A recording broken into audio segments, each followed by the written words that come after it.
So good afternoon and welcome everyone in the chamber and at home to this first full council meeting for 2024. I have an apology from Peter Kett and also an apology from Mayor Clark, who I have no doubt is watching us live stream at the moment and who I'm very pleased to tell you is getting better and stronger every day. Will somebody move that we receive those apologies? Thanks, Dan. Second, Leslie. All those in favour say aye. Aye. Against, carried.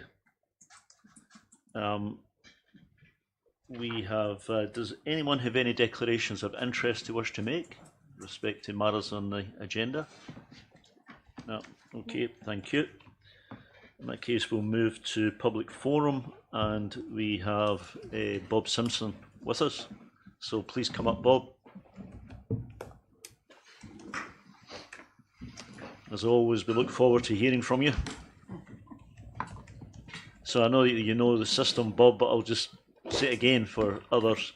You have 10 minutes. You can either fill that 10 minutes with your own presentation, or if you use less time than that, then we'll have some questions at the end of it. Thank you. Thank you.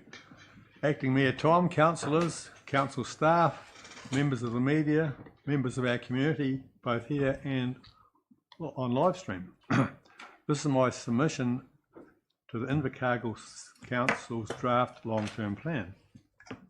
This council has adopted project 1225 with December 2005 as a deadline for the completion of the build base for the new museum. Mayor Clark promoted this project and the deadline, and he is not here because of health issues. I wish Nobby a good recovery and success in reducing the stress in his life. I'm certain he's watching you actually, Bob, so you can speak straight to him. I recommend the council slow down and have a cup of tea. The pyramid was opened in 1990 and there's been much talk and little action on improving our museum and art gallery. And now we have a rush. I am keen to have a new museum and art gallery soon, and over many years I've spent hundreds of hours working towards that objective. Often I have advised clients and others not to adopt ambitious timetables and tight budgets, because they usually lead to disappointment and poor buildings. My submission asks this council to improve the draft long-term plan, knowing we have an ageing population which needs good services and will not be able to afford ambitious projects. We need to encourage activities with high productivity levels which will employ talented young people to work and live in Southland. Next is to employ and respect permanent planning staff and to develop institutional knowledge and make long-term planning recommendations. A group of locals formed Vibrant Invercargill to establish a viable inner city in the mid-1990s. I chaired the Vibrant Physical Environment Committee and became a member of the Invercargill Steering Committee, which was then the client for the major upgrade of the inner city. Competent town and urban planning staff who understand people are an important component in successful cities, so employ some good staff. Message? Now, I want to combine the museum and art gallery in the inner city. Essentially, this is a continuation of a situation, the combining of the two is a continuation of a situation since the museum building by Queen's Park was opened in 1940. Later the building name was changed to the South Museum and Art Gallery, SMAG. The current long-term plan has 17 million allocated for an art gallery with no proposed site. By combining these activities, both the build and operational costs could be reduced. Guests from the Langlands and Distinction hotels could walk to this complex and mingle with locals.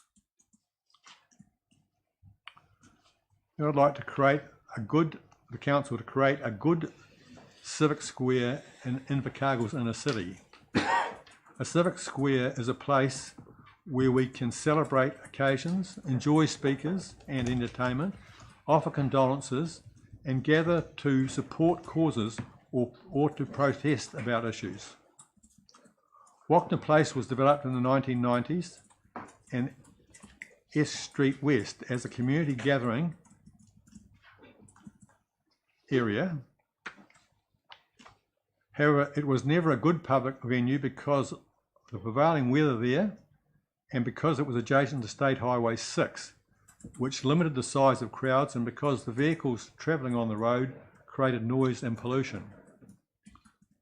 I'd like the council to be available to purchase and amalgamate inner city land, which has the potential to have community and commercial use.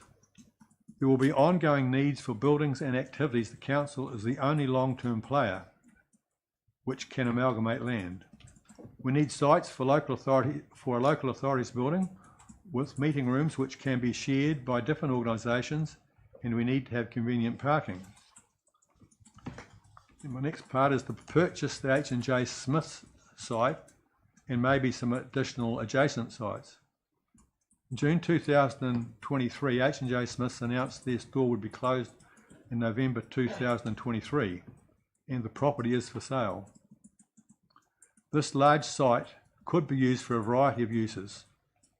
The Civic Square on the northern portion of the site could extend over Calvin and S Streets, where there's a good sized crowd. This is an ideal site for a new museum and art gallery. My final thing is to develop the pyramid building in Queen's Park for recreational uses.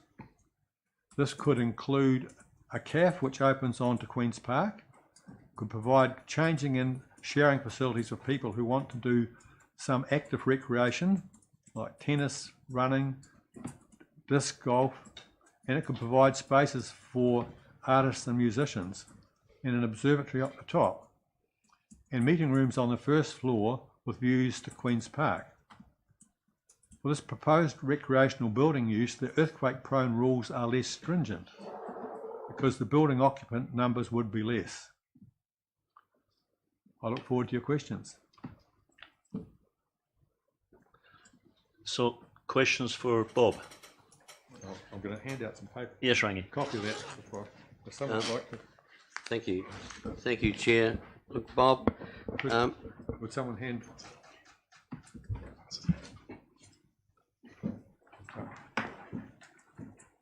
Yep. Bob, right from the get-go, when you mentioned Project 12 to 25, you mentioned museum and art gallery. Now, I'm just on the website for 1225, and it's purely just a museum. I understand that. Yeah, so were you aware of that? Yes. That it was just a museum? Yeah. Okay, no, that's cool. That's all I wanted to know. But I don't believe that's appropriate for us. No, that's okay. I just wasn't sure. Thank you, Ria. And I don't really know when the art gallery got separated out. I mean, when the council had a vacant site on S Street West, they thought, oh well, maybe we'll use that and show them some pictures on a new building there, and that'll be the art gallery. It wasn't very smart, and so it stayed in there, and it has a separate budget. As far as I know, the current long-term plan has that in there. Is that right? Which one? The current long-term plan, which you're just in the process of going to upgrade, has 17 million allocated for an art gallery. Yes. Yeah. And I'm suggesting that budget get amalgamated into the museum budget and possibly save some money by amalgamating it. I mean, I think that the activities are similar, and the staffing is similar and overlaps, and exhibition spaces are necessary for both, and so duplicating those activities doesn't seem smart to me. Okay. Bob, Ria, you... I just wanted to pick up on the area that you've identified as being staffing levels or employment levels here at City Council, where you've suggested that the council needed to focus on employing people from urban and town planning. And I just wanted to make a comment really that from where I'm sitting as a governance side, not management side, that I'm quite pleased with the performance of our CE, that he's actually actively gone out there and found gaps within the market of where we're competing with every other council in the country as well. So we are doing better than what we have. How many people are in the town planning and urban planning department? Here in the city, Yes. probably I would say 2. Yeah.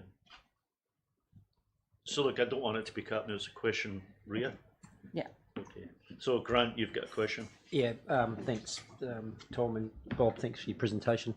Just a couple of sort of things. Note, obviously the concern in your experience around the time pressures that can impact on building. However, I'd point to the fact the storage facility was open before time and under budget, so we're on track there. And the team, and I'd agree with Ria, the team and particularly the project team headed up by Erin, are doing a fantastic job of keeping the pace up with it, but equally aware of the need to step slowly through the process and not rush things. So, I'm comfortable with sort of the council's lead on that project with where we're at, but always conscious of the concern you raised. So thanks for reiterating that. And to your point about the council buying commercial property, and I think you've just raised the fact that the decision in Lower East wasn't a great decision. So I wonder, we've done a wonderful public partnership with the Richardson family with the CBD, and that's been magnificent. Public-private partnership with the support of lots of community trust and equally central government. But I don't think the council should get too far down the chain of sort of becoming a commercial property speculator. I think our job is to generate up, that positivity in the city, and then with that will follow private people investing in commercial property. And I think that's the way it works best in all cities across New Zealand. But I'd be interested to sort of hear if you've got any further thoughts on that. Well, private developers want action. They do. They have a short time frame. They don't have time to amalgamate sites. And that's one of the reasons we've had the development of the building that's been vacated by farmers recently, when that was sort of essentially outside the city fringes at the time. And then the development of all sorts of things in the showgrounds, because commercial people could not get reasonable sized sites in town. And so the only long-term player, which is the point I've made in this game, is the council. And I think the council should amalgamate land. I don't think they should be competing with ratepayers. I agree with that. And I think they probably overdid the competing with ratepayers in the block deal. But it's happened, and Okay, advantage and all that. but Bob, I'm going to cut her off there. Yep. Because we've used her time. Right. I mean, there's just one thing that is a question, but I'm not going to look for a response for you, because I'm sure that, You asked me a question without a response. No, you can respond, but I don't expect you to be able to answer. That's what I'm saying. So if you look at what you proposed, which is retain the pyramid, buy H&J Smith, convert that into a public square, build a new art gallery and museum in town, and do the work in Walker Place that we've talked about. And I just wondered whether you had looked at what the total cost of that might be, of all of those things. I don't know, because I'm not a quantity surveyor, and it depends at what standard they get done at. And I think that that requires good quantity surveyors, really, and competence in it. It hasn't really been possible with the rushes that have been going on. I hear the point about the storage building being completed on time and under budget, or under both. But I do know that there was serious pressure from all sorts of people, and there wasn't really much competition around because of the pressures put on the players in that game. And I'm not sure it was actually a great site, but that's what we've got, so let's keep going. But okay, look, can we maybe call that I mean, I appreciate you, very much appreciate you bringing this to us, Bob, and I've got no doubt we can look forward to you bringing other stuff to us too as time passes. So you're always welcome. Yeah, so I'm Thank you. sort of hoping that you can include some options in the long-term plan you're doing now so that the general public can have a say on that. Okay, thank you. Thanks. So if we can move then to the minutes of the Bluff Community Board meeting held on the 18th of December. Grant, you were there. Would you move those? Yes, I can, yeah. Okay, seconded by Barry.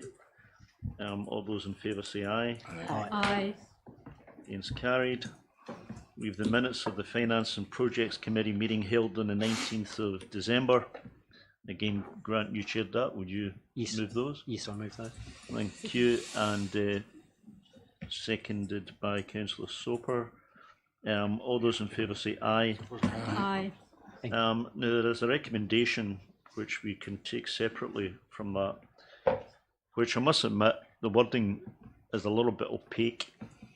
I don't know whether Patricia's here. Patricia, before we council approves that, can you just say maybe in a sentence, word it a little bit differently, because it's quite complicated to understand just reading the sentence as it's written at the moment.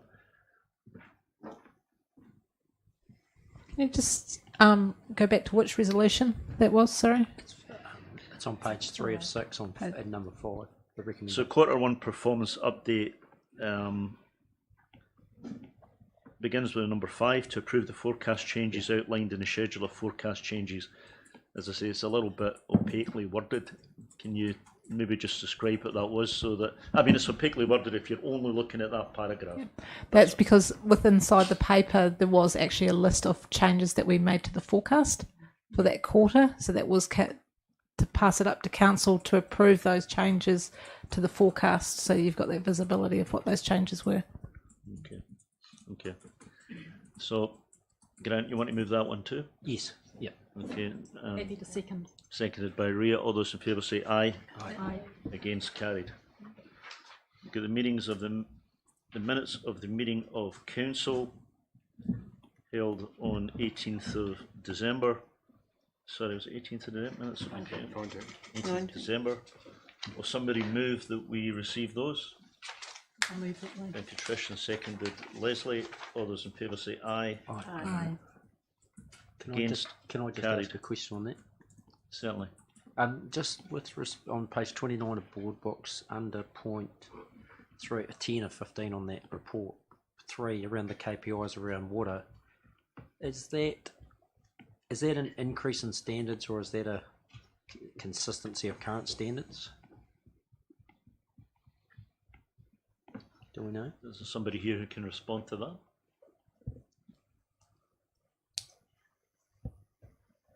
Will I give it a go, Michael?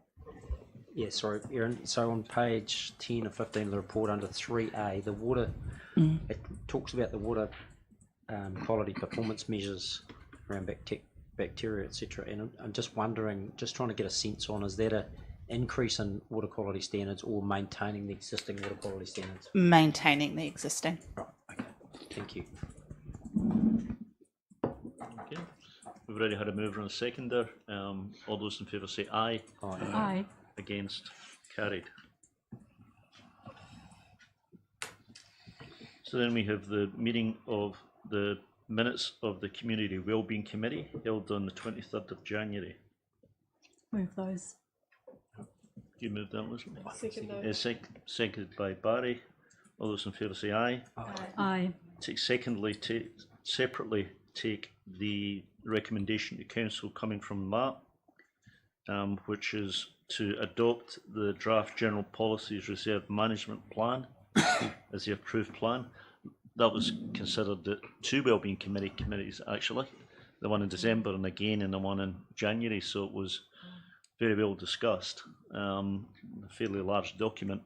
But anyway, will somebody move that we adopt that? Thank you, Leslie. Seconded by Barry. Yeah, can I Has just say you got a something question, Barry? Yeah, can I just say something on that for a minute? Yeah.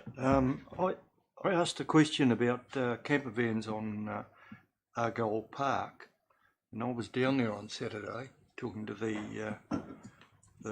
guy Brent that looks after it, and he's been asking the question whether camper vans will be able to be parked to the west side of the camping ground, but apparently it's just, if you put any vehicles in there, it's just a bog.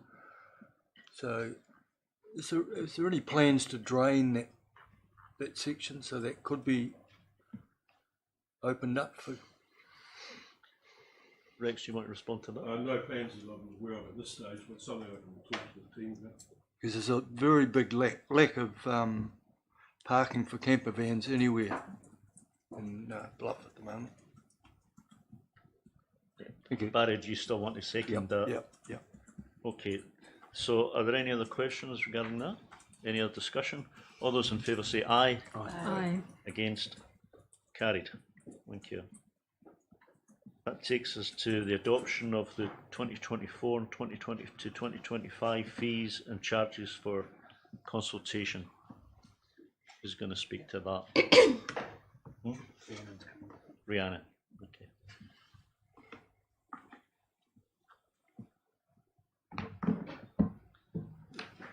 Kia ora, councillors.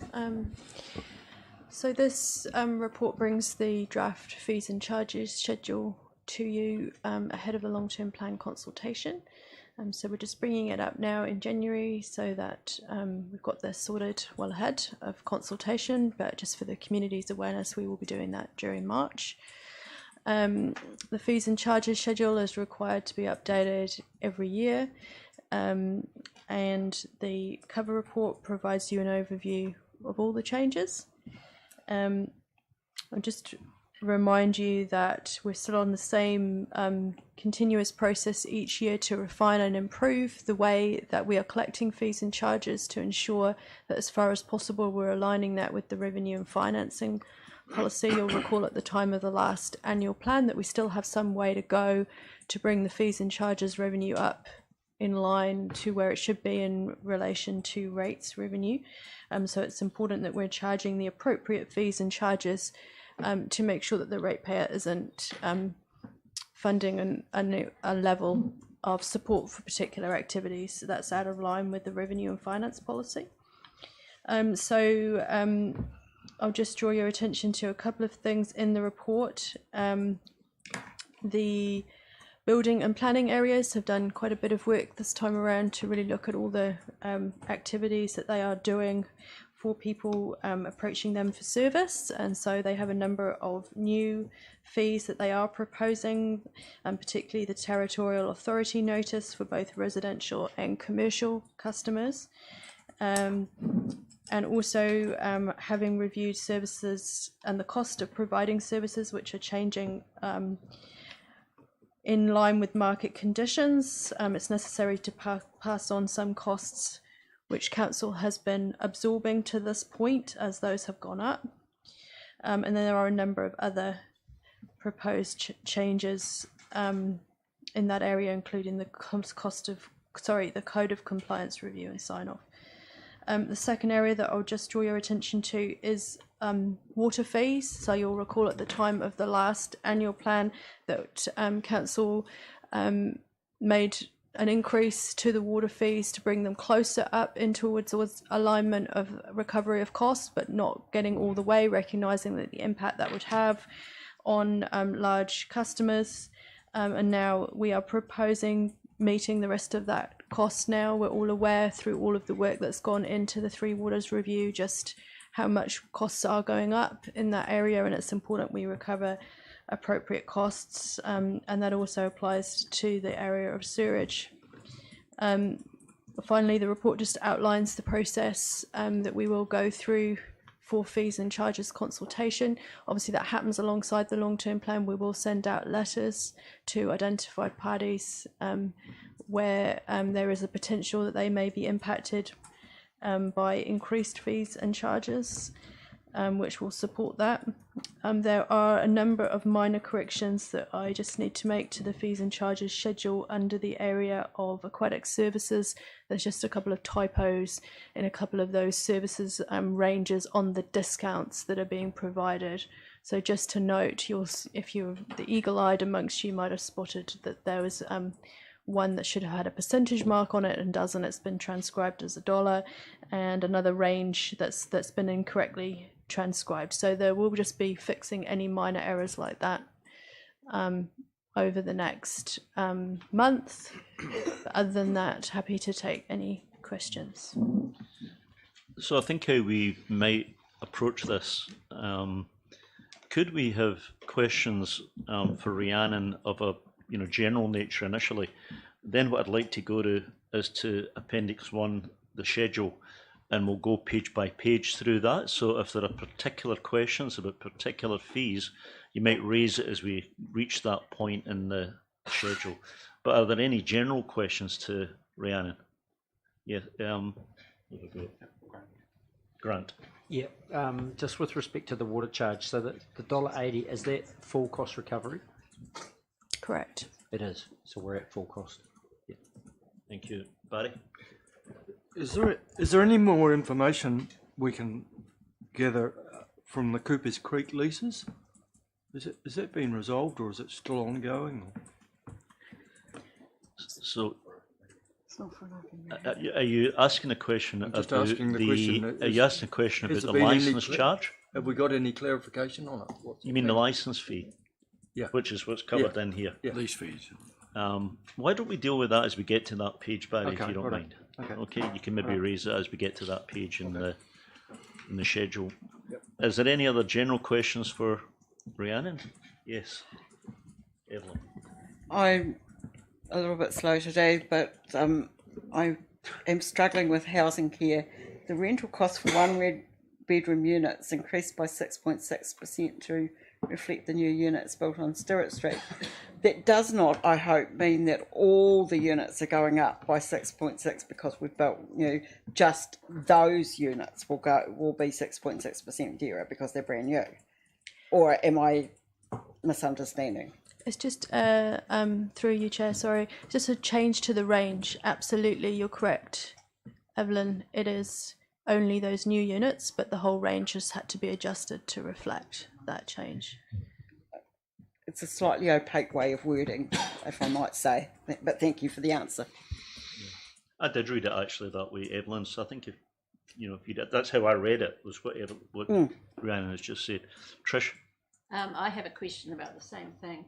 In the past, we've been told that the funding from WIMS, kicks in, and they don't always have to pay the increase. Do we make sure they know about that? Absolutely, the team contact all the residents on a regular basis, and they certainly do that when they contact them all on about their yearly rent. Yep. Okay, so what we might do now is, and I know there's a lot of pages, but let's just go through. I think it is appropriate we do it. Let's go page by page through the fees and charges schedule, and we'll go quite quickly. But if anybody's got a question, then I'll try to just catch my eye, and we'll do it. So we've got page 1, fees and charges. So it's page 54 on board books. No questions on that. Alcohol licensing. Animal services. There's 2 pages, page 2 of that, page 3 of that, page 4 of that, page 5, page 6. It takes us to building control. Page 1 of that, page 2, page 3, page 4, page 5, page 6, page 7, page 8, page 9, page 10. Barry, I think the question about Coopers Creek, I think it's under Parks and Reserves, isn't it? So Yeah. make sure you call out when we get to that point, otherwise we'll miss it. It's just one line item in the whole thing. Yeah. Compliance, page 72 in board books. Page 2. Page 3. Next, environmental health. Page 1. Page 2. Yes, Evelyn. Mr. Mayor, just a clarification. And as we're getting through, I'm noticing a lot of these items now finish with very odd amounts of money. Have we not considered the sensibility of either rounding up or rounding down on the Swedish rounding principle? Because this is actually doing my head in. I'm a little bit, yeah. You mean I don't like all these odd numbers. It is actually, and I suspect that other people might find it a little bit annoying as well. I mean, if it's something is 79 cents, can it not be 80? Well, it's noticeable under 2023, 2024. They are all rounded, aren't they? Yes. When you get to 24, 25, they are not rounded. I presume the rounding process is still to take place. Would that be? I think that would be a correct assumption, Chair. So yeah, we'll make sure that gets done. Thank you. Thanks, Evelyn. Good point. You're looking for 1 cent pieces to Making every penny count. Even the nearest 50 cents. Yeah. So that takes us to page 77 of board books, housing care. Venues and event services. Page 2 of that. Just a small question there, and it may be covered, but the snug, The one what, of the sorry? new rooms that was developed, doesn't seem to be included there unless it's been given a different formal name. That's a really good question. I'll have to take that one away. For the Probably venues is, but I and never heard it. Can you say it again, Leslie? The snug. The snug. It's like Coronation Street. Yeah, it's on, got on, the, Coronation on the Street. ground on the ground floor opposite the large room that we use for various occasions. It's a very attractively redesigned room, and I can imagine it being quite popular for small meetings. It's a toilet. Okay. Perhaps you can have a milk stout there. So that takes us to page 80 of board books, I think, which is still venues and event services. Then libraries and archives. Page 2 of that. Then miscellaneous. Parks and recreation. Page 1.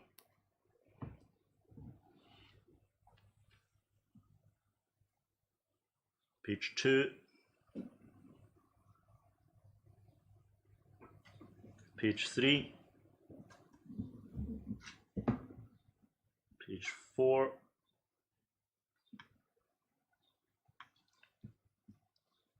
Page 5, and this is where your question comes, Barry, so do you want to ask it again? Yes, please. Yeah, I just wanted a wee bit of a clarification of what's actually happening with the Coopers Creek population. Have we resolved anything with that? Barry, I wonder if we could, I mean, we're looking at his licence fees rather than... Yeah, well, they're going to change the leasing fees anyway. Yeah. Just wondering. So I wonder if we could have comment on licence fees lining up, because it just says market appraisal. Yeah. So this report just notes that we've had the Ombudsman report back and contact's been made with all of the Coopers Creek residents. In terms of the fees and charges, we're just noting that we will be going out for consultation on the market level appraisals that they've been provided with. I think I can't comment on any wider on any of those other topics. GM of Leisure and Rec may wish to provide an update. Leslie, first. Mr. Chair, I was just going to point out on page 46 of the report, the answer's probably there as far as it can be given at this time. There's an actual heading saying Coopers Creek leases. Page 46 of Page 46 of board books. Of board books? Yes. 46 of board books. 46 of 148, yeah.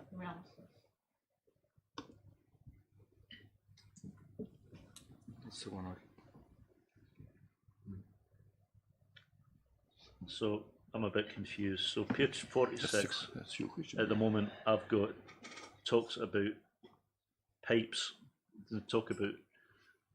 You must have a different version of board books then. Okay, it's under analysis and it's headed Cooper's. Oh, I see. Sorry, as it's below It's my. Peter Barry asked this question before. Okay, so basically, Leslie, you're pointing out that on that section, Cooper's Keep leases effectively answers Barry's question as far as the situation with license fees concerned. It answers the question that the residents will be alerted. The second sentence there. I think that's probably the only update we can give at the moment. Yep. But what I will say, Barry, since you have asked a broader question, is that it is the intention to bring a workshop to council probably in the next month or so on that subject. Right, that's fine. I just don't want to deal with it now because it's just. No, that's fine. I'll let it rest just now. Okay, so what page was I up to? 88. Oh, Yeah. 88. 88. 88. Okay. Okay, so no other questions on that page. So page 89 of board books. Page 90, still in Parks and Recreation. Page 91. Page 92. Page 93. Nothing then passenger transport.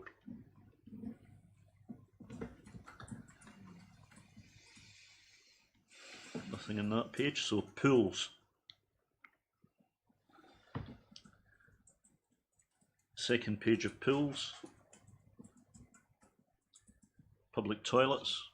Sorry, Trish. I just noted, I can't see it right at the moment, but I noted when I read this that there was increased cost at the pools. Is this what we really want? So, speaking to that, the pools amount has been increased at a lower level to many of the other fees, for exactly the reason that you were suggesting. It does note, my report does note that the manager is saying they are at the top end. Yes. You're correct, yeah. Okay, Trish? Yep. Thank you. Public toilets. Resource management. Page 2, resource management. Page 3. Page 4. Page 5. Roading. Page 2, roading. Page 3. Sewage. Solid waste. Page 2 of solid waste. Southland Museum and Art Gallery. Yes, Mr. Evelyn. Mayor. So, this is Southland Museum and Art Gallery to Inua. So, if we're going to go by what the decisions we've made, it would be to Inua Museum of Southland. That's the first thing. However, these charges actually pertain to services delivered by Te Kupeka Te Aki Taoka Trust, most of these, and so therefore this does not actually sit very well with me. I'm not quite sure how we're going to show these things in our documents. It's not the charges themselves, but it's not Te Inua's right to charge for images produced out of the collection. Michael. Yeah, thank you. Through yourself, Chair. We have got this page incorrectly titled. We've have noted that it's part of the management agreement with the trust, and we need to change and reflect the title correctly. So we will need to action. It'll be associated to the trust. It's not directly from the museum because those charges are coming from the collection, and at the collection site as part of the management agreement with the trust and the council. So we've just got the title wrong in relation to this, and we'll get that corrected. Okay, you happy with that, Evelyn? Yes, thank you. Yep, thank you. So Page 2 of that, which is 110 on board books. So again, some of this will be to Unua, Museums of Southland, but it should also have Te Pātaka Tāka, Kupeka Te Aki Tāka Trust charges as well, because the staffing is different. Okay, same situation, Michael. Thank you. So we're going to reverse all these European names and put the Maori names first on everything. Because I'm going to object every time. Sorry, where do you see it at the moment? Like Evelyn's busy saying, I presume she's saying, that the Maori name should be above. No. That's the name. Evelyn No, said, it's take just me a from wrong, random. Evelyn. What you're saying is that I didn't agree to it. it's the collection, which has got that Te Reo name, and that therefore that should be reflected in the way that this is written. Okay.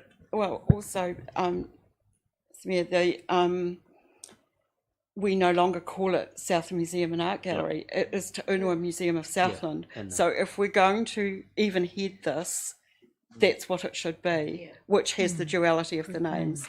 And Te Pātaka Tāka is Southern Regional Collection Facility. So the two names should sit alongside each other, just as the name of the trust has the two names within the trust. So if we are going to be consistent with decisions we have already made at this table, then the documents we produce should also reflect that.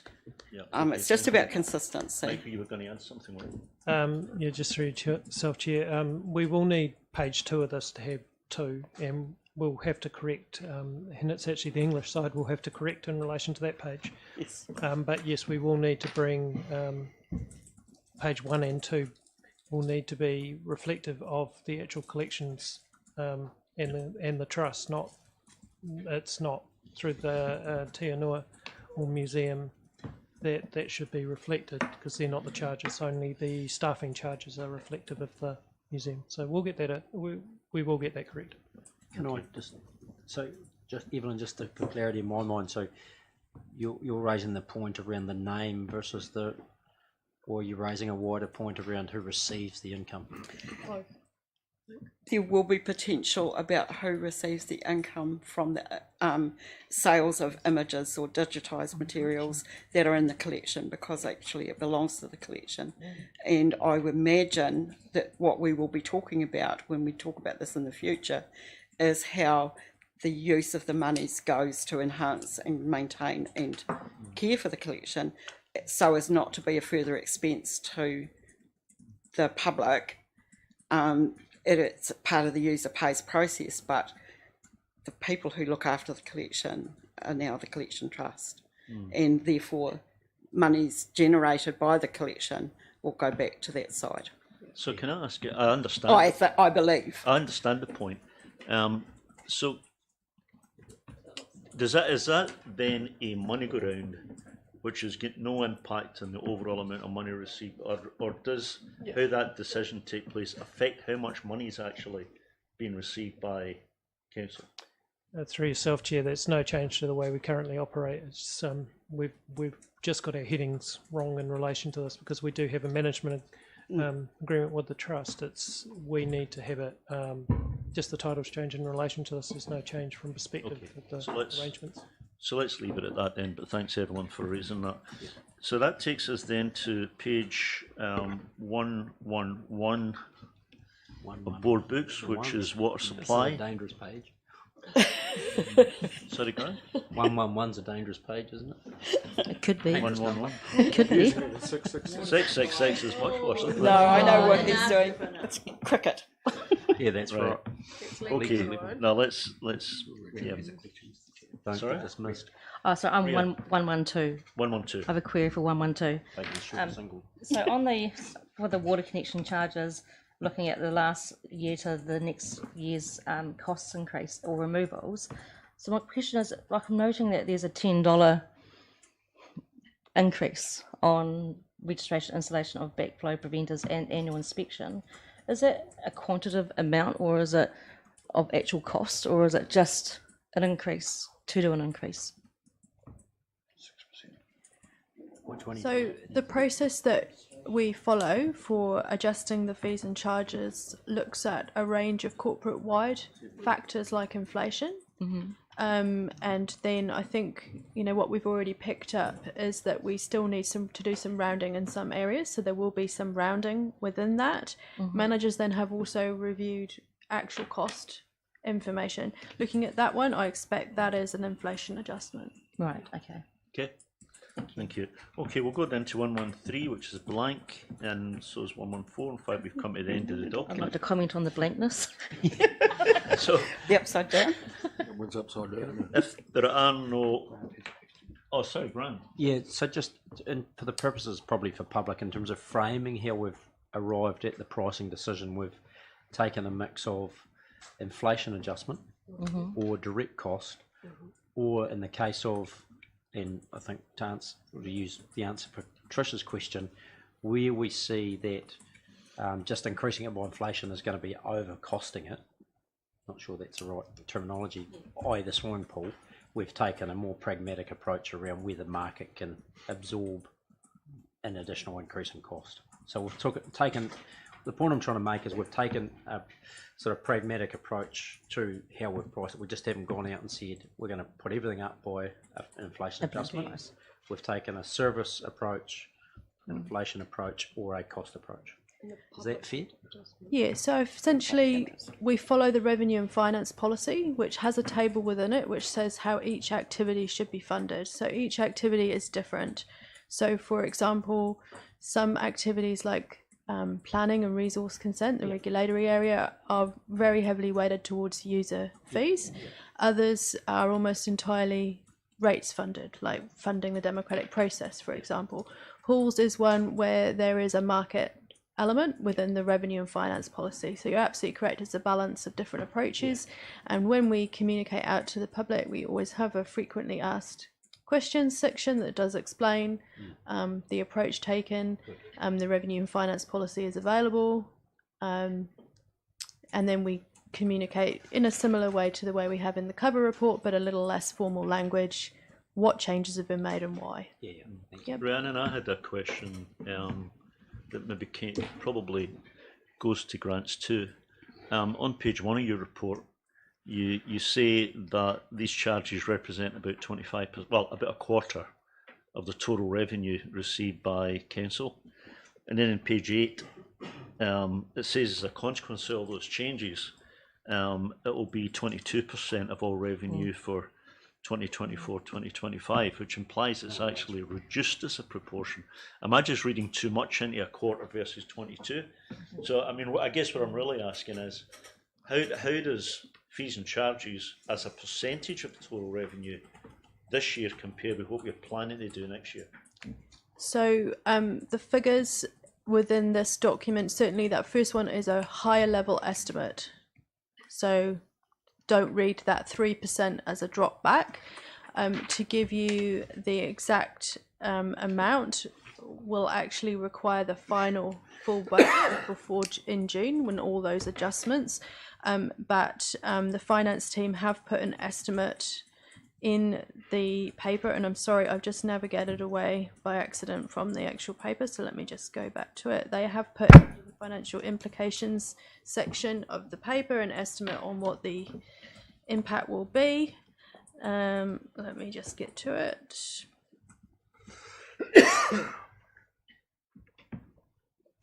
Yeah, so they're estimating under the budget model an increase in $5 million from fees and charges revenue, approximately equivalent to 7.15% of rates. But it's really, really important to take those figures with a caveat, because of course, as you change fees and start charging for things that council had absorbed the cost of, you impact on demand. So they can only ever be an estimate. The rates estimate is a much more accurate estimate because the number of households doesn't tend to fluctuate very much, but the amount coming in from fees and charges always fluctuates. So it just needs to be taken with a grain of salt. It's provided there as an indication. Okay. I take it then we have not markedly changed the proportion of revenue that's made up of fees and charges. I mean, that's kind of what I take from. We haven't. We've improved the position a little, and I can't give you the exact amount, but no. Through yourself, Chair, I'd just like to highlight that as, and it's one of our most significant assets, obviously, coming back on stream, as Te Anua, which does have some costs coming through, does change the mix and balance. So what you're looking at is the overall balance between rates versus fees and charges, and Te Anua was slightly over the next few years is more towards rates funding for the costs as we're going through the first few years until such time as the fees kick in.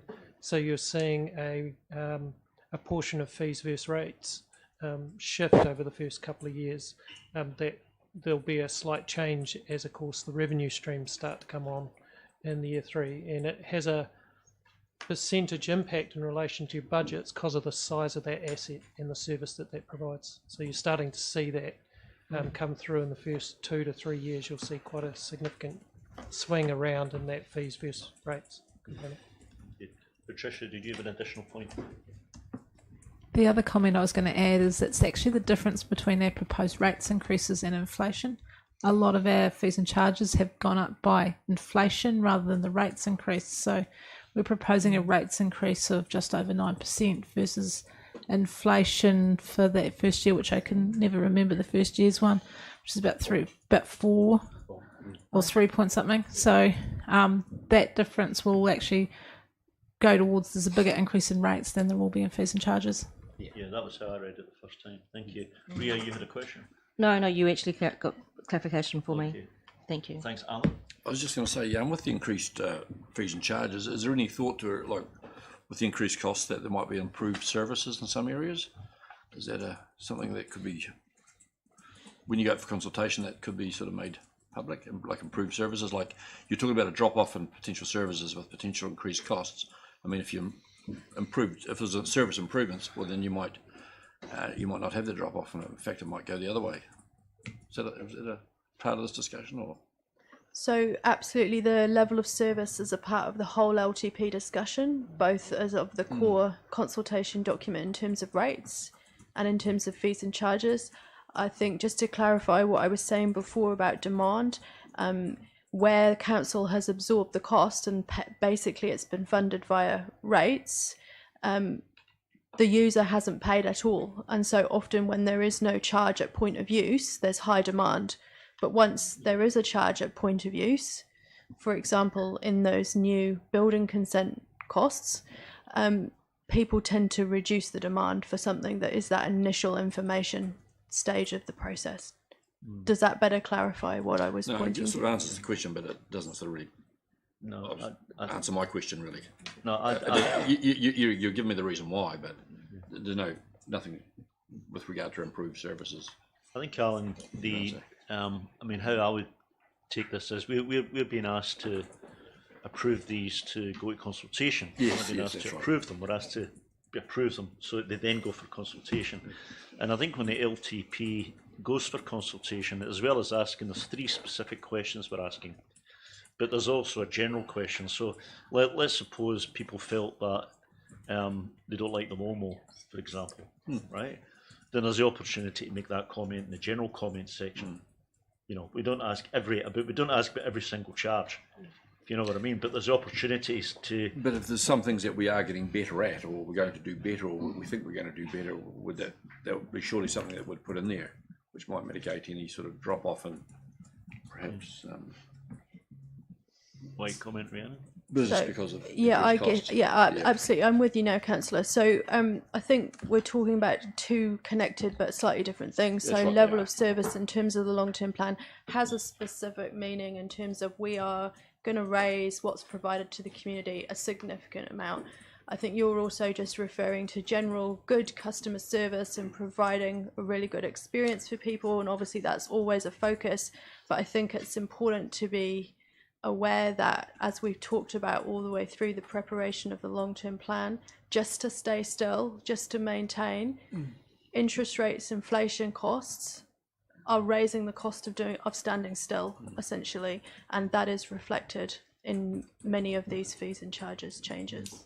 So what I was sort of thinking of is, like, just say with building consents, for example, like one of the intentions was, and we've talked about it, I know that we're going to sort of have a situation whereby if somebody comes in for a building consent and they've never really done it before, there'll be sort of a helping hand all the way through. This will be part of the service, which, you know, is funded by the increased cost.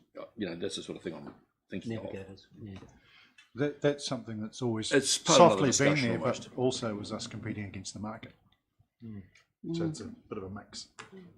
Yes, we always aim to provide great service and help From a as council much point as of they view, can, but it depends on the scale of the project.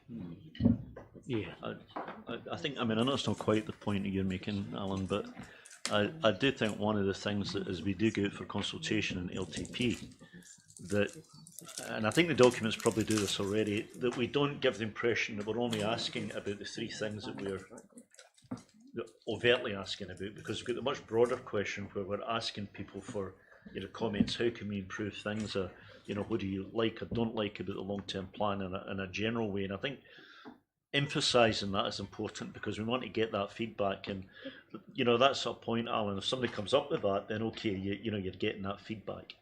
I'm not sure how else you would do it, but really important that we are actually make sure that people understand they were asking generally, not just for those three things, but generally, what do you think of the long-term plan? What would you like to see us focus on? What would you like to see us doing differently or the same?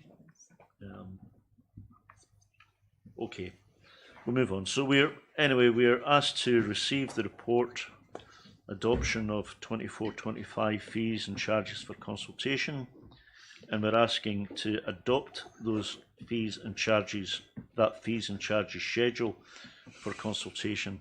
Will somebody move that? Thanks, Trish. Will somebody second? Thanks, Barry. Is there any more? Mr. Chair, I think Patricia may wish to add a further resolution. Given the number of little errors that we've found, I'm wondering whether we need to have a resolution that gives me the delegation to make changes as is needed prior to publication. So there's the couple of things that have been discussed this afternoon. So whether we put a one-liner in there or adopts it subject to changes approved by the GM Finance and Insurance. Could you perhaps, Patricia, I mean, I think, you know, we'll put that in there. And could you perhaps make sure that at next council, that any changes that you have made are actually explicitly brought back so that council can see what you've done? We can do that. Because if it's just hidden, if it's just in the documents, so we'll never know. Okay, thank you. So with the addition of that third, just getting it typed up, are people comfortable with that proposition? Yeah. Does anybody want to comment on it?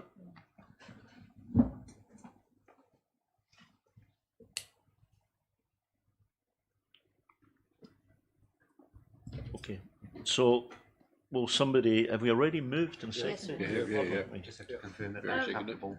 Are you those moved and seconded? Are you comfortable with the Trish?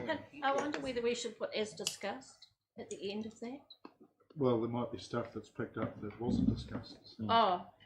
There's always the risk that as we go through and do the quadruple proof check, Okay. we find some more things. I'm comfortable with. Maybe we could add a phrase. I'd like to add a phrase, and any such are brought to council's attention at the following meeting. Could I just like to know what they were? Otherwise, we'll never know, really.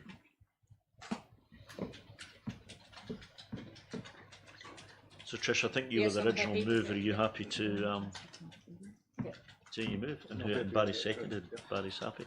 Is there any more discussion? All those in favour say aye. Aye. Aye. Against? Carried. Thank you.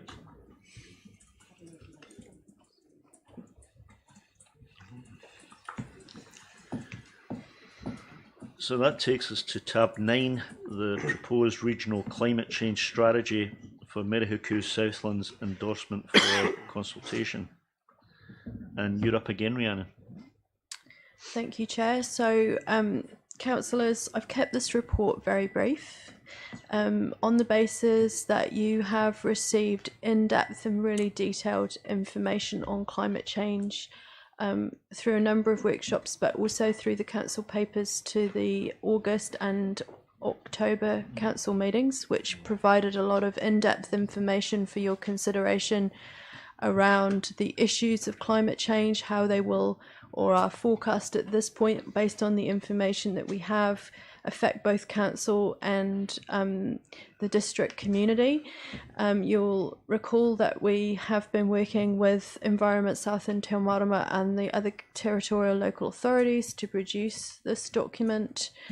The intention is that following endorsement for consultation by all of the parties, that Environment Southland will coordinate the consultation for the region. Our consultation document will refer people to that consultation and enable them to submit on it. We also will have within it the options that you've confirmed at the I think the November council meeting around the climate change options for the mitigation for council's own activities. So on that basis, this is the final draft of the document that Environment Southland officers have prepared with the input of everybody, and it has been extensively workshopped. And I guess I will pass back to you, Chair, as the lead governance rep for our council, if there's any other comments. I'll make a couple of comments and then I'll ask Leslie if she wants to add anything. So Leslie and I have been working in this committee for a year, I guess. A very early decision that we made was that rather than produce a whole single document that would be both the strategy and the action list, that we would do it in 2 stages. And I guess partly I argued that because that's exactly how SWORDS was done. There was a strategy document published first, just to make sure everybody were comfortable with that before we went on to develop an action plan. So this has got the same approach. So what we're looking at today is the strategy document. There is already work being done to develop an action plan. That I would think would be published probably within the course of this year, wouldn't it? Rhiannon, would you agree? It would be. I don't think a date has been set yet, but I would think that would be reasonable. So it's likely be, I think it's likely be within the course of this year. One of the things that we also considered was whether it was appropriate for each territorial authority and Environment Southland to go out for consultation on this document separately. And anyway, after a lot of debate, and I'll go through what that sounded like, but after a lot of debate, we agreed that the best thing, the most elegant thing, would be for Environment Southland to go out and for our consultation document to reference it and to refer people to the Environment Southland page so that they could, so that if they wanted to comment on it, they could comment through that, and that way they can collect, Environment Southland can collect all the comments rather than us doing it in a relatively bitsy way.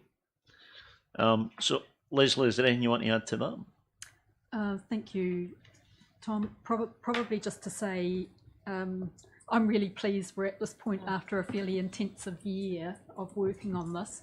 I think it's been a true example of how the region can work together productively, and I think that decision that Environment Southland would lead the consultation and the rest of us would advertise and point people towards that consultation is a very good thing, because quite seriously, if we are going to have a serious approach to a climate change strategy, then we need it to be a regional approach.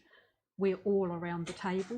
We've all agreed on that. We've ended with, I think, a very robust strategy to send out, from which I agree with you. The framework for action should drop. I'm not going to say easily, but should drop with. And I think it's all of us in agreement and moving in the same direction. So I'm really pleased that we're at the point where we're bringing this back. Sorry for nearly interrupting you there, Leslie. What I was going to add when you said about the action plan, I mean, this will be an action plan that's probably intergenerational. I'm not talking about a 1 year or a 3 year action plan. This is an action plan that might stretch 30 or 40 years. So as a large piece of work, obviously the main focus will be in what we do now, what we do in the next few years, but it's going to have to have that kind of scope. Yes, and I think it's another feature of the fact that we all work together as a region is that we all recognise that we weren't planning for something that is just the 3 year term of the current councils, but that is a very long term document that we intend to have a great deal of heft to it. So, yeah. I'm just pleased it's at this stage, and I would certainly, So I at the guess it appropriate was, time, like to move the recommendations. thank you. Other questions?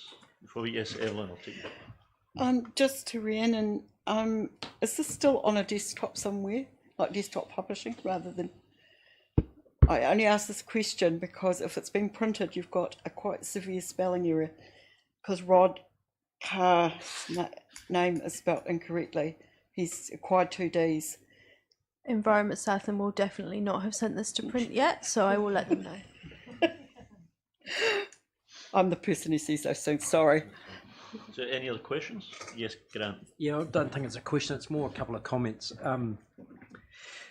One, on page 128 of board books, why is it only just forestry that's used as sequestration? And within the agricultural calculation, has the net emission been calculated, or is it just the gross emission? Because if you think about what happens on a farm around, think of a dairy cow, they actually decarbonise through milk, because they eat grass which picks up carbon and then they put it in the milk. And so, and it's well known, particularly in agricultural sectors, that some of the science behind this is very polarised towards a particular view, which links closely to the chairman of this particular committee. And I question, and that particularly highlights me, why just use forestry? Is one question. The second one is, as a reflection, is that it seems to be very water focused, i.e. seawater rise and significant rainfall events, which leads to flooding. But what are the other implications of climate change? You know, if you think about heat, for example, and what's the impact on our roads? And so it seems to be very focused on a particular event, which is water related, be it sea rise or rainfall and flooding, and not reflected on some wider implications of climate change within, not just in New Zealand, equally across everywhere. And so I just raise those 2 points. One is, I'm not convinced that the science behind how it's arrived at the emissions, and I've just done a bit of maths. So if this is to be believed, we're 7 times worse at our carbon footprint than China per person.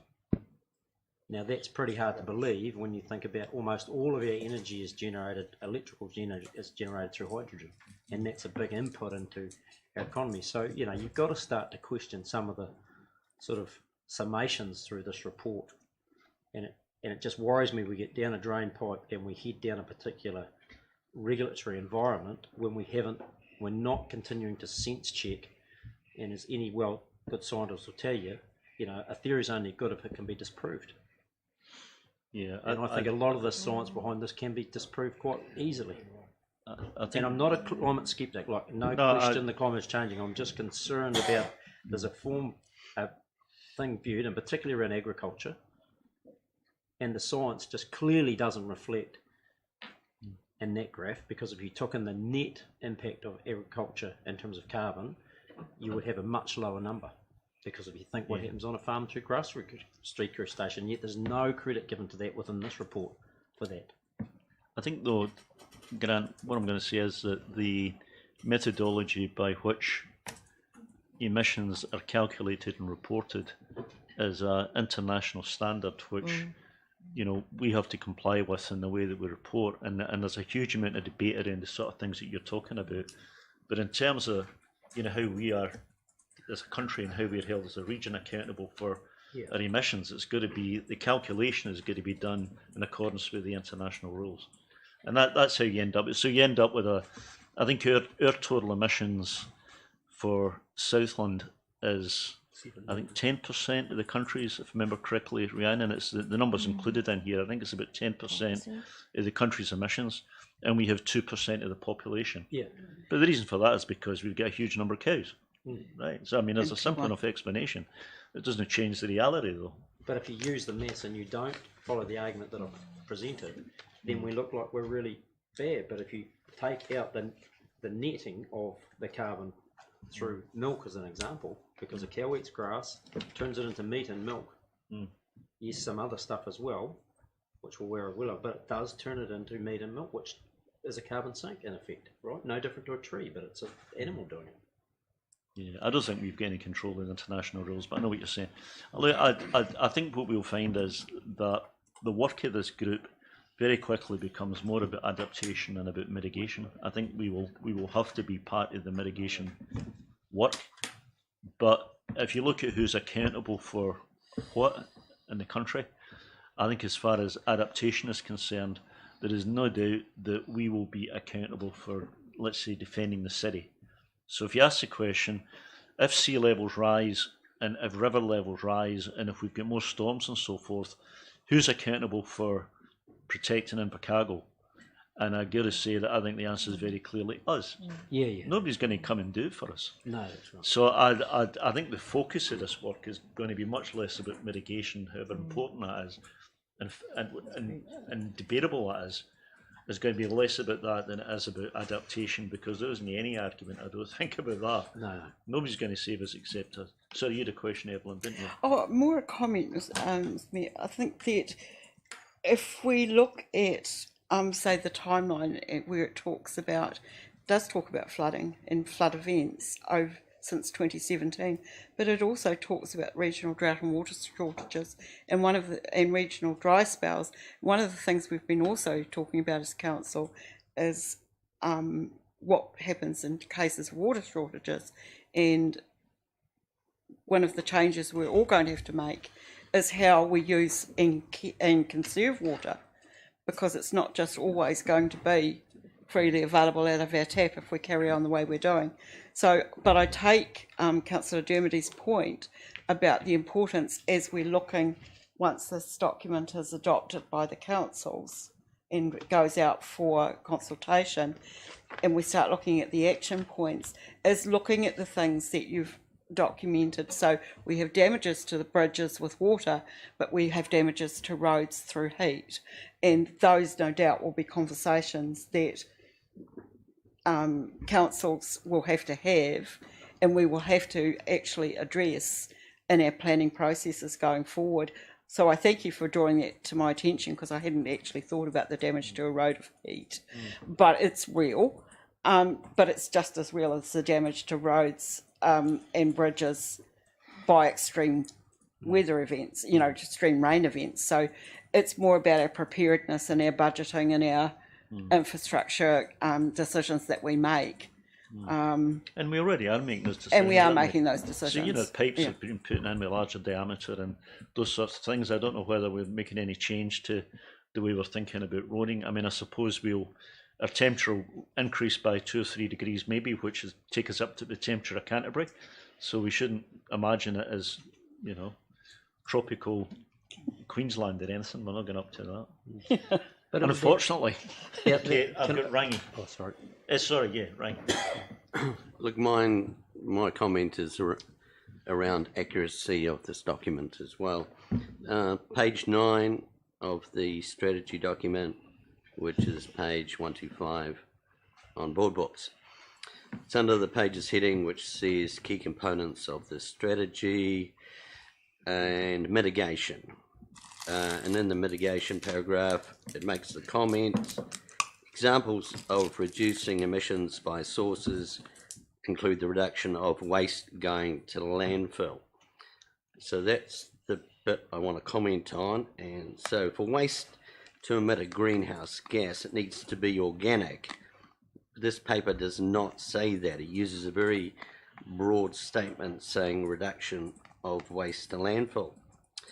Furthermore, this strategy, in saying that, does not take into account that Southland's municipal waste goes to a Class 1 landfill where 99.9% of gas emissions are collected and destructed.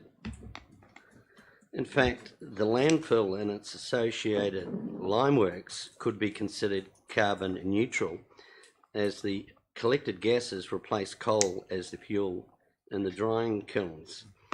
Now, this document is entitled the Proposed Regional Climate Change Strategy for Murihiku Southland. Now, a strategy document must be accurate, and Grant's touched on a couple of things. And a statement like this is in my view, flippant. And So which is flippant? the fact that waste, the comment that examples of reducing emissions by sources include the reduction of waste going to landfill. But I took that to mean the transport of waste to landfill and therefore the petrol consumption or diesel consumption. No, it doesn't. Well, but that would be true, wouldn't it? The less waste you take to landfill, the less diesel you consume by trucks taking it there. Where does it say that? How do you derive that from waste going to landfill? But that wouldn't is the that be true, transport though? of it. I mean, how do you know how far away the landfill is? It wouldn't make any difference how far away it is. If you've got less trucks going to landfill, you're using less diesel. So, Rhiannon, is that the intention of that statement? It's got nothing to do with the emissions of the actual landfill. It is purely the emissions of the vehicles. Well, it's a high-level example that, in my view, is referring to the end-to-end process. So we know, for example, as Councillor Campbell has raised, that the transport of waste is one of ICC's most significant carbon emission items. So that certainly is one element. Right. So, again, someone reading this, if you put it out for consultation, they're reading this, they've got no idea it says that. Seriously, because a lot of talk is around organic composition of waste and the diversion of that and the release of greenhouse gases from that.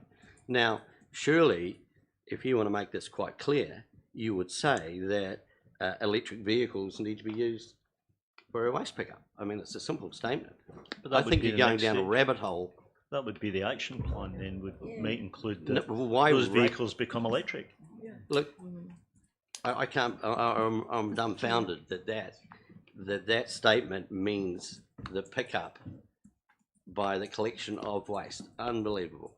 No, that's fine. I'll take that as an answer, but I'm dumbfounded. No, I'm not saying that is what it means, Rangi. No, you've just told me what it means. I'm not saying that is what it means. What I'm saying is that would be true, that the less trucks you send to landfill, the less diesel you consume, and therefore the less carbon emissions there are.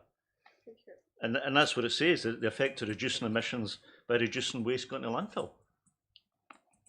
Anyway, So it's purely the vehicles.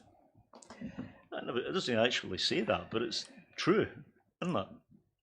The less vehicles that go, the less emissions you have. Okay, so it is a vehicle emissions. Okay, that's fine. What?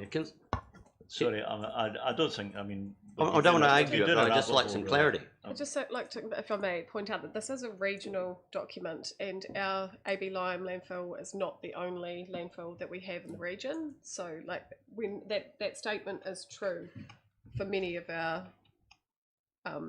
Sorry, point of order, Chair. This is not an open debate.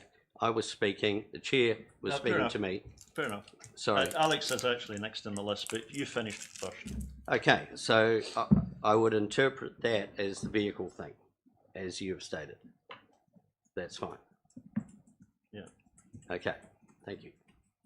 You finished? Any other questions? No, that's good. Sorry, you've clarified it brilliantly. Okay, thank you. Alex?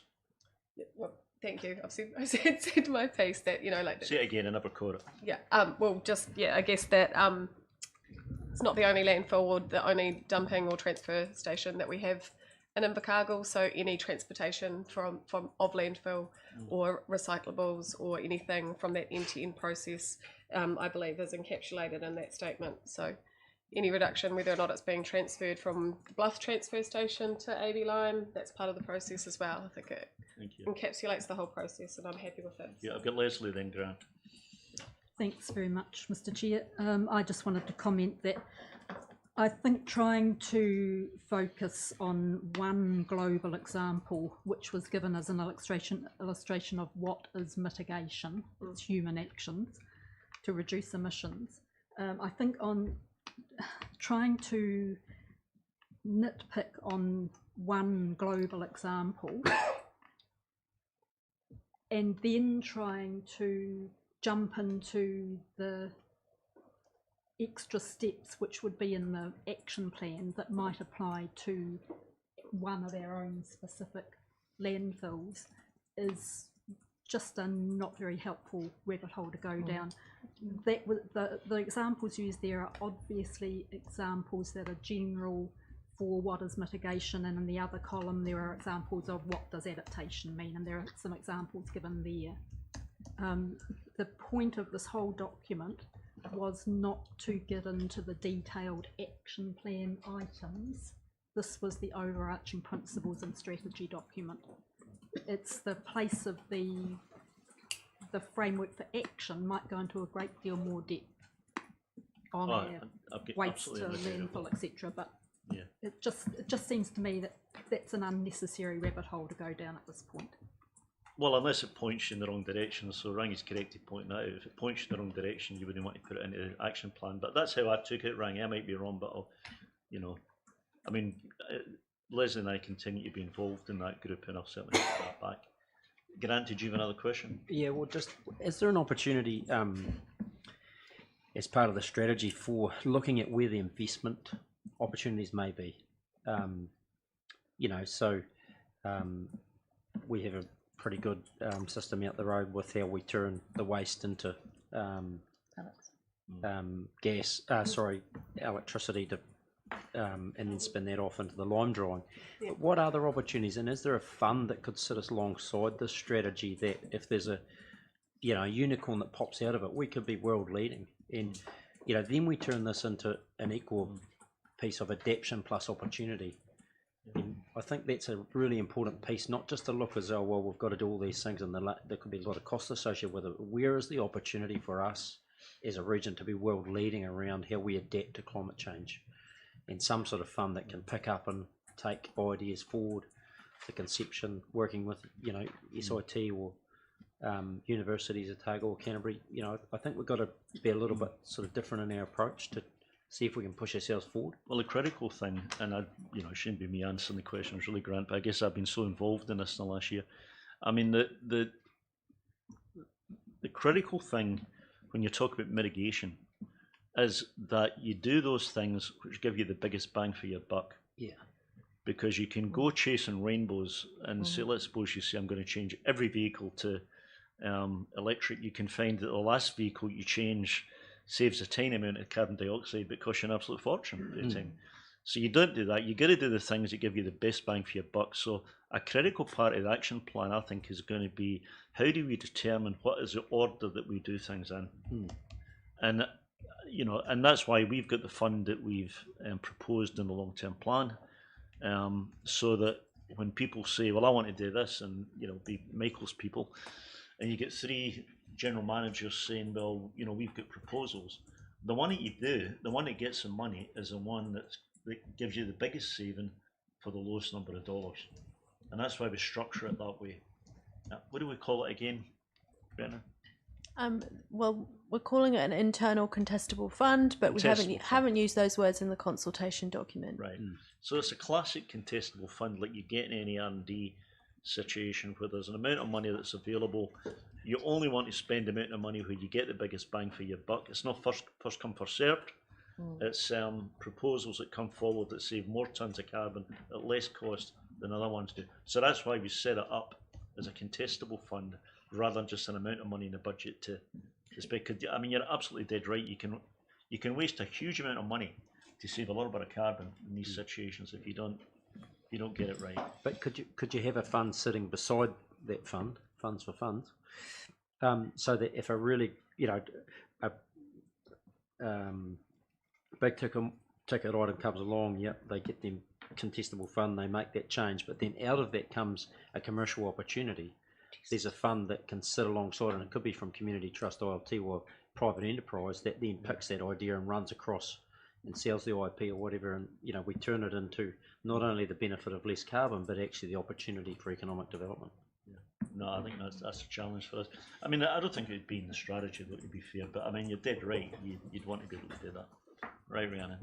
I think it's worth noting that there are national funds that do exactly that, whether they're run through ECA or also through Callaghan Innovation, that supports all kinds of corporate innovation and government funding going into business. And Great South do support a number of southern businesses to get access to that funding. But that NZAS accessed that fund But previously that, as that well. funding's under the thing with the current government. Like they've talked about cutting it completely. I'm not up to the date on what the latest position on those fund. That may be correct for the ECA ones, but the Callaghan Innovation Fund are long-standing, have been going for many, many years, and were set up by. I'm not sure who. Well, both UCA and Callaghan have got money for that sort of thing. Anyway, I don't think there's any other questions. Evelyn? Oh, so I was going to more or less make a comment to Councillor Dermody. I think that I don't see that it's impossible, but it's probably at the next stage of things, because councils have got to commit to this first, and then they've got to develop the action thing.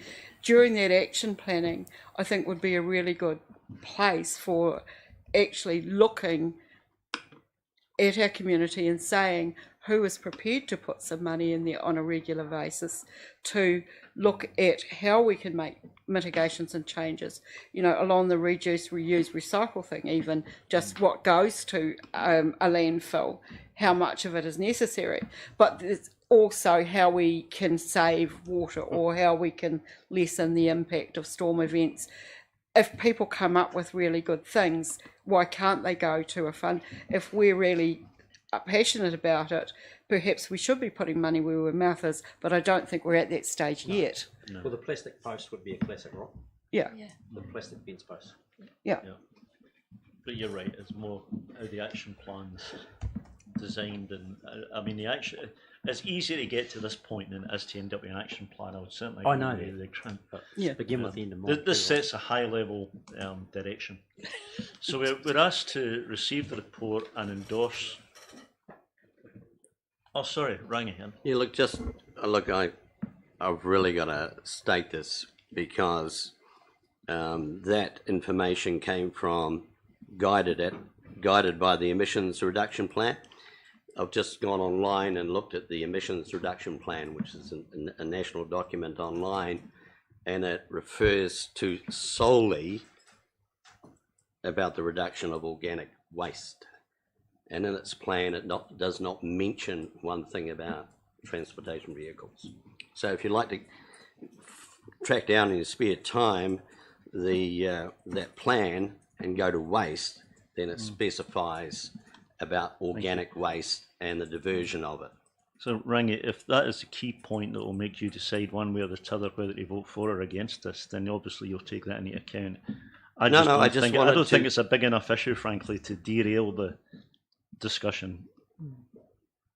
Does it matter? No, the reason now I'm even more interested is that you had your interpretation of it and I had mine, and I'm just looking at how the public are going to look at it and try and understand what waste to landfill actually means.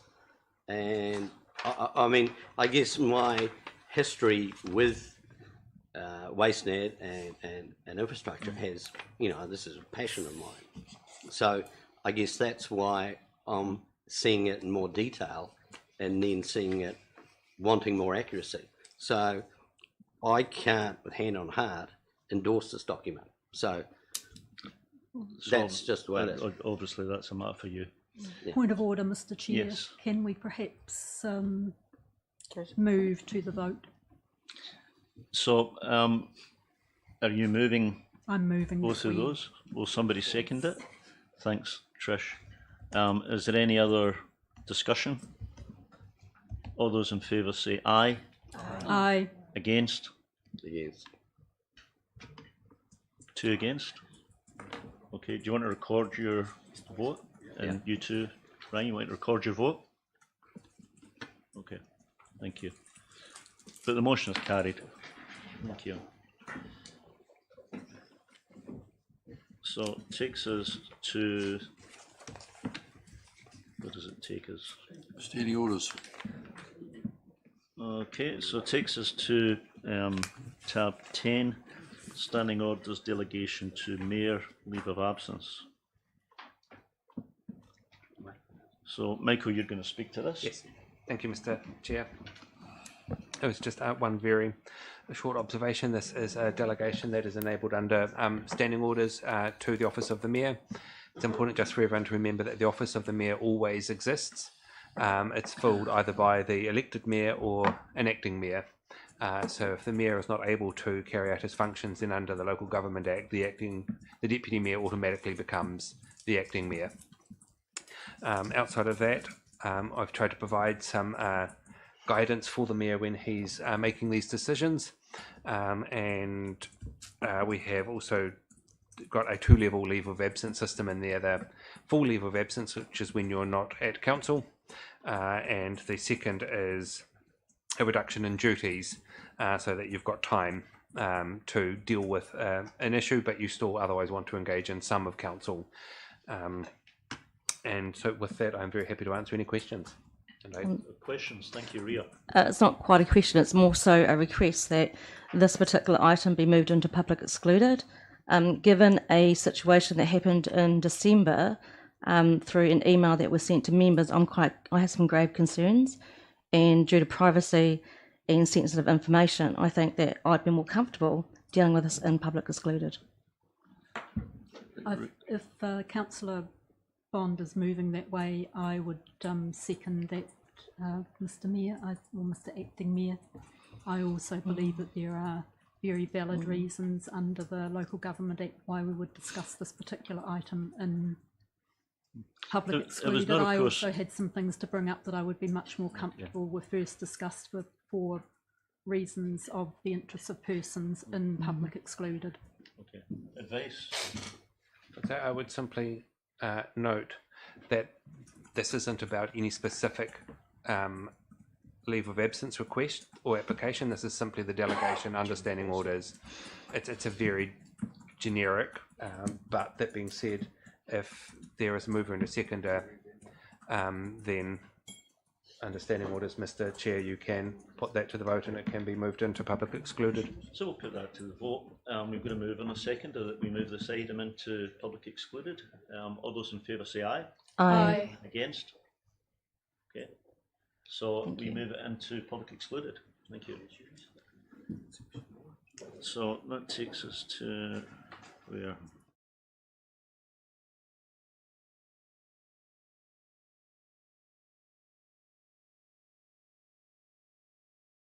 Register, and again it's you, Michael. Move the reports received. With a seconder. Thanks, Leslie. Any discussion? All those in favour say aye. Aye. Against? Carried. Thank you. So, add on that, Mr. Chair, if there are any further corrections, if you could please send them to me by the end of the week, that would be very helpful. Thank you. So that brings us to the end of the public session of council. Will someone move that we move to public excluded? Thank you, Grant. Seconded, Ria. All those in favour say aye. Aye. Against? Carried. For those of you in live stream, thank you very much for joining us, and have a good new year. Cheers.